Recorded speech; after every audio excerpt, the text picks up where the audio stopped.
With shows, Yeah. right? From we were speaking off camera. You were performing, and I seen on the flyer you were performing with the Presser show that was last night. right?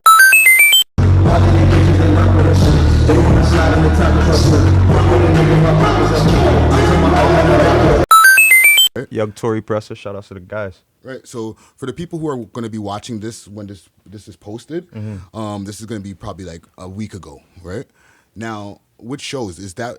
Like some of your first shows that you've been doing, or you've been doing shows for a while now? Oh no, I've done like Multiple too shows. many shows to even count. So, but that was like my third show with Young Tory, you could say. I think every show with Young Tory is always crazy, but that was my first show with like Presser being on the bill too. So it was good to see like the reaction they gave him. You know Was what that the biggest crowd that you ever had? Nah, that was like one of the biggest. That was a lit crowd, man. It was I crazy seen though. the Shout outs to London. It was Centennial Hall, Mm-hmm. the November 30th Young Tory show, but it turned into the Presser and Young Tory show. Okay. You know what I mean? And for E1, shout outs to my boy Kish for putting it together. It was a great night. Everybody got lit. Everybody had a great performance too. All the openers. Yeah. So what's your show preparation like? Honestly, get a little bottle of wine, play some Barry Salmon, some old schools, and just cool out, hold a vibe. And that's like before you do your set. Yeah. Before you even get to the venue, when you know you got a show, somebody like I don't know if you book your own shows or if somebody's booking them for you, but from when you know you have a show, what starts happening then? We're gonna get prepared, so I'm gonna hit the DJ up, and I'm gonna make sure me and the DJ have a good connection. Shout out to DJ Sheree, DJ Jose. They had a great set last night. You know what I'm saying? They really boosted the crowd too. But I'm gonna look forward to connecting with whoever's gonna be a part of the show. Right. You know what I'm saying? So I'm gonna build up with them. I'm gonna talk with them, and you know what I mean. We're gonna hold the meds, and we're gonna see how we can connect on stage and bring it to life. You know what I mean? Okay. And then I'll do my rehearsals, or 1-2 rehearsals. Yeah. I'll definitely I wake up in the morning to rehearse. I'll play my stuff and work out, and just every day is like, you know, I'm trying to get ready. Yeah. So No, I don't need practice. a performance to even, you know, tell me to kick into gear. you know? Yeah. No, that's dope. That's dope. And okay, so last few questions, right?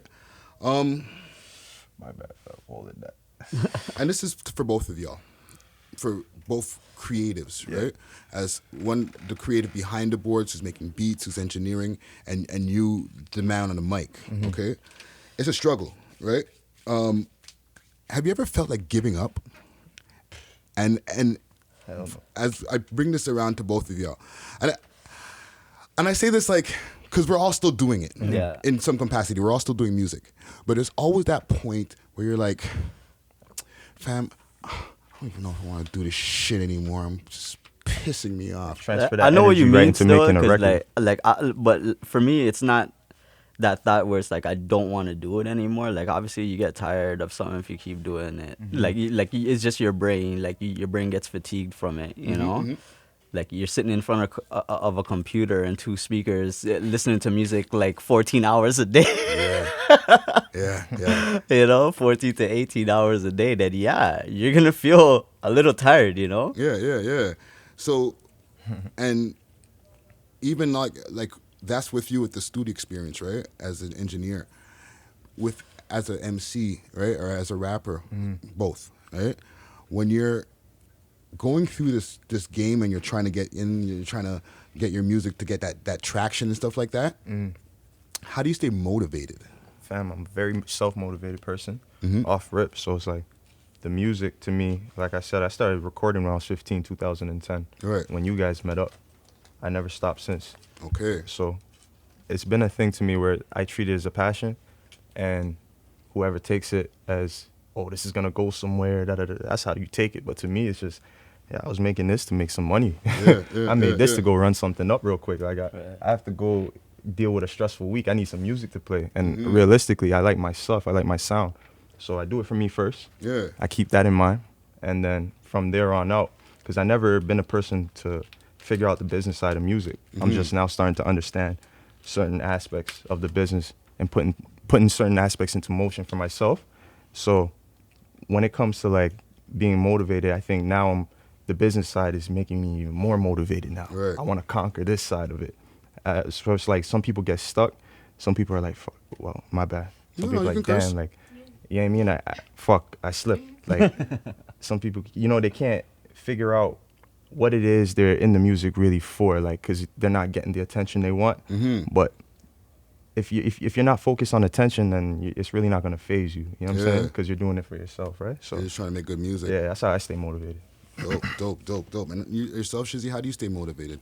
Again, like, yeah, like sometimes you might get tired, but again, there's always some inspiration that always comes up through our sessions, regardless. You know, if I have a bad session today, you know, I know for sure, like, me and Meeno's gonna bang out something, or one of my other artists are gonna come through and we're gonna bang out something, probably, you know, because like as an engineer, I can't just say like every artist that comes through is like straight fire. Some of them are just trying to find themselves from now. They're just coming up too, you know. So you're not always gonna have those great sessions right off the bat, you know. You're still gonna have to deal with the little ones as well, you know. No, facts.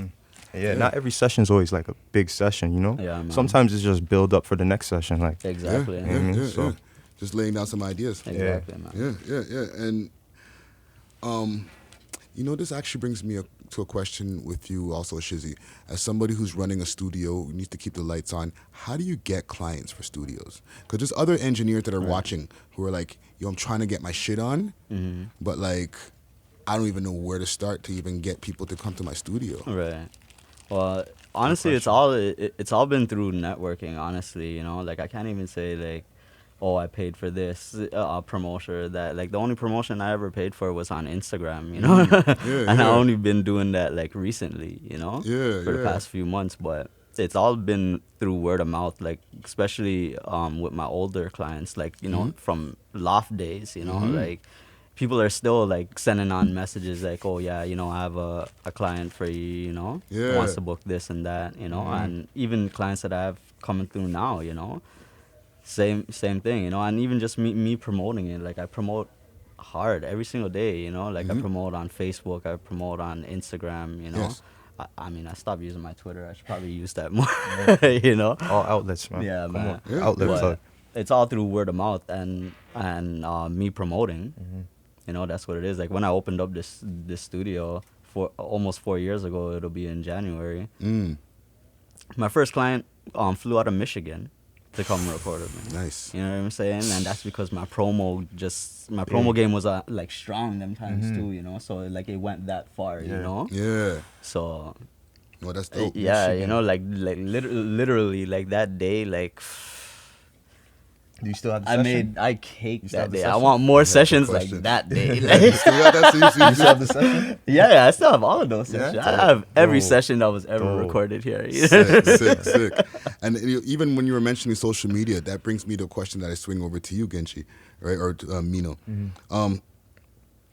How do you cut through the social media traffic? Because there's a lot of people on Facebook, Twitter, Instagram trying to push their music, yo. You know what I'm saying? I find, well, from my experiences, going to LA, going to Atlanta, going to Texas for South by Southwest, you just gotta keep connecting with people in real life and let that transpire into your Instagrams or whatever you're trying to do. Because once you know someone who's really doing something in real life and they post your stuff, then you get good feedback. So that's my word of advice to everyone on social media. Keep making real relationships and let it build on social media. Yes. You see what I'm saying? Meet your the people who are influencing people Yeah, online. yeah. Actually meet them in person. Yeah. It's a good Exactly. idea. Yeah. Last question, like that I have based on this whole music and studio experience. When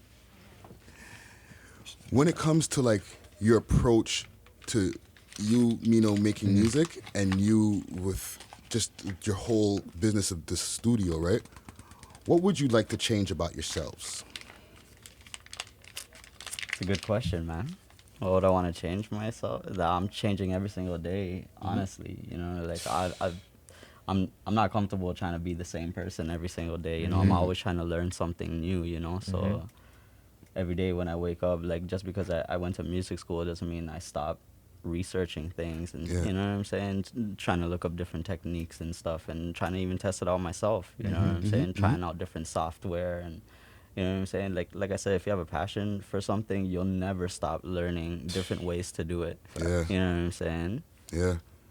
And there's always technological advancements that are happening. Exactly. You always got to stay on your A game.